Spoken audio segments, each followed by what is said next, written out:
It all started as the team left India for the United States. Expectations were there, but perhaps muted. The IPL wasn't that great for a lot of India's players who played in the World Cup.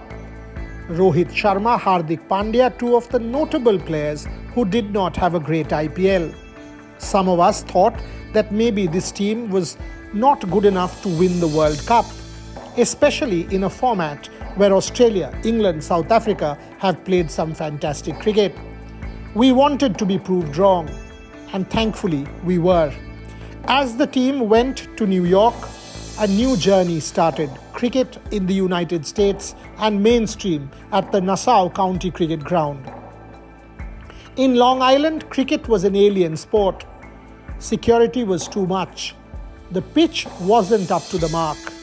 Crowds weren't coming, especially in matches against Ireland and some of the other games. Pakistan, however, was different. The World Cup preparation started with a couple of warm-ups, but one has to say, it was all very muted. Things changed with the match against Pakistan. It was a cracker on the 9th of June. India batted first and was an underwhelming batting effort. People thought that Pakistan would perhaps win this one. India made an interesting change, pushing Akshar Patel up the order. Rishabh Pant was batting at number 3, yet again showing Rohit Sharma and Rahul Dravid was preparing to experiment. When Pakistan was batting, things looked it was their game. 11th over, first ball, Akshar Patel trapped Usman out leg before, and that's what changed the game.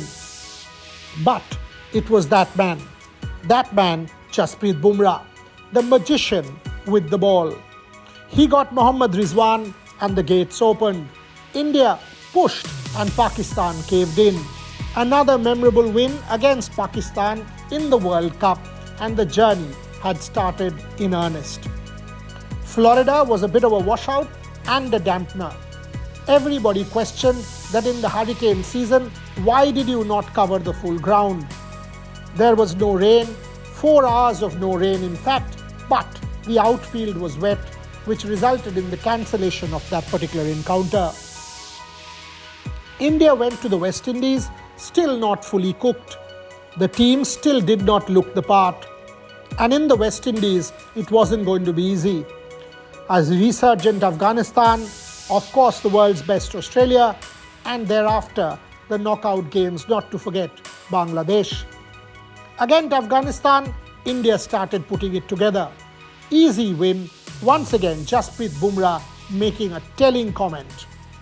Arshdeep Singh was among wickets, Surya Kumar Yadav and Rishabh Pant were scoring, and India had started to look good. However, the best was to come against Australia. It was the skipper.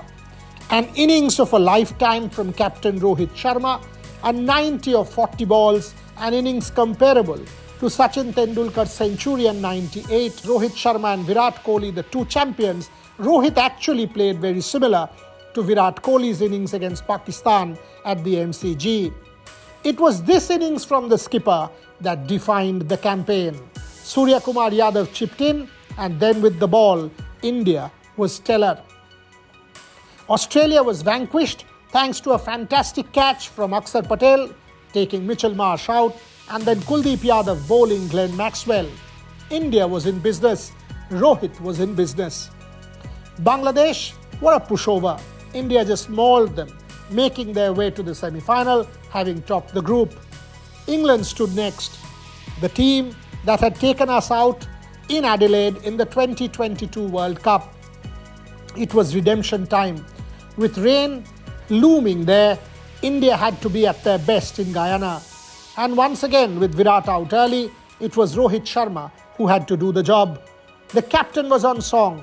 Another fantastic 50 set it up. Surya Kumar Yadav did the job with the bat as well, and with the ball, India was simply brilliant. Akshar Patel, who turned the leaf in this World Cup as an all-rounder, picked up Jos Buttler, and thereafter it was all India. Kuldeep Yadav, Jasprit Bumrah, Arshdeep Singh, Not to forget that man who made a telling contribution in every match, Hardik Pandya, the vice-captain. India had taken the bull by the horn. England was vanquished and we were in the final. The final against South Africa in Barbados. As the match started, India did not have the first 6 overs going their way. 45 for 3 and it was all South Africa. Thereafter, a rescuing act, Akshar Patel playing the innings of his World Cup, and towards the end some lusty blows from Shivam Dube, a good cameo, Hardik Pandya contributing, and overall India somehow managed to get 170 plus thanks to Virat Kohli's anchor innings in his last T20 game. The King finally stepped up when it mattered, doing an MS Dhoni of 2011. Virat's late push made sure that Indian bowlers had something to bowl at. And as South Africa came out, all guns blazing, the bowling team was under pressure. Henrik Klaasen did the act with a 50 of 22 balls, taking Akshar Patel and Kuldeep Yadav on, and it seemed that the match had gone beyond India. But then Hardik Pandya had other ideas. He got Henrik Klaasen with an off-cutter and the doors opened. Jasprit Bumrah bowled sensationally just like he can, Reza Hendricks and Marco Jansen getting out to balls which had no idea for the batters. Finally, the first ball of the last over, the miracle catch from Surya Kumar Yadav of David Miller, and that's when the match moved India's way. The World Cup was won, the curse redeemed, Rohit Sharma was world champion and Rahul Dravid World Cup winning coach. King Kohli went into sunset having won the T20 World Cup. The captain's reaction said it all. The stadium visuals said it all. The fan reaction said it all. And India rejoiced.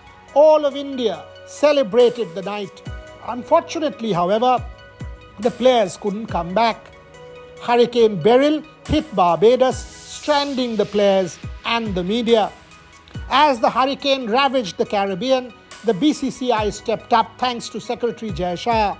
He made sure that the players and the media could travel back in a special chartered flight, beautifully named IC 2024. As the chartered flight took off from Barbados, the countdown started. Delhi braced itself for the welcome. Mumbai braced itself for some incredible scenes. As the flight touched down at 6 a.m., the whole country erupted in joy. We saw some incredible visuals at the Moria and at the airport. The ITC hotels stood up to the challenge and made sure it was memorable.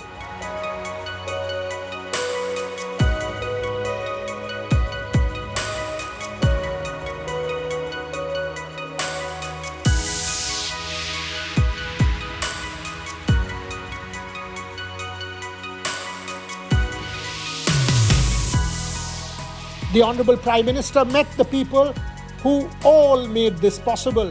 The players celebrated with the PM and thereafter left for Mumbai. Mumbai was an absolute takeover. A takeover by cricket fans. Visuals for posterity. Anyone who was there, it was an I was there moment. The bus got stuck, the traffic got delayed, the players got delayed, but nothing mattered. It was all about fan frenzy, a journey well done, a memorable script completed, and a fairy tale scripted. We have brought to you this World Cup with a lot of passion and verve and commitment, and in this final video, we look at that journey. From New York to Florida, from Florida to the Caribbean, from the Caribbean to Delhi, from Delhi to Mumbai. It has been a story of India, a narrative that is talking about India shining, brought through the eyes of the fans and our reporters, and of course, celebrating the players and the sport. We have lived this journey with you all. We have shared this journey with you all, and we leave you with these visuals that we are very proud of, because it makes us feel that we are Indians with a purpose. We can. India can. We are world champions.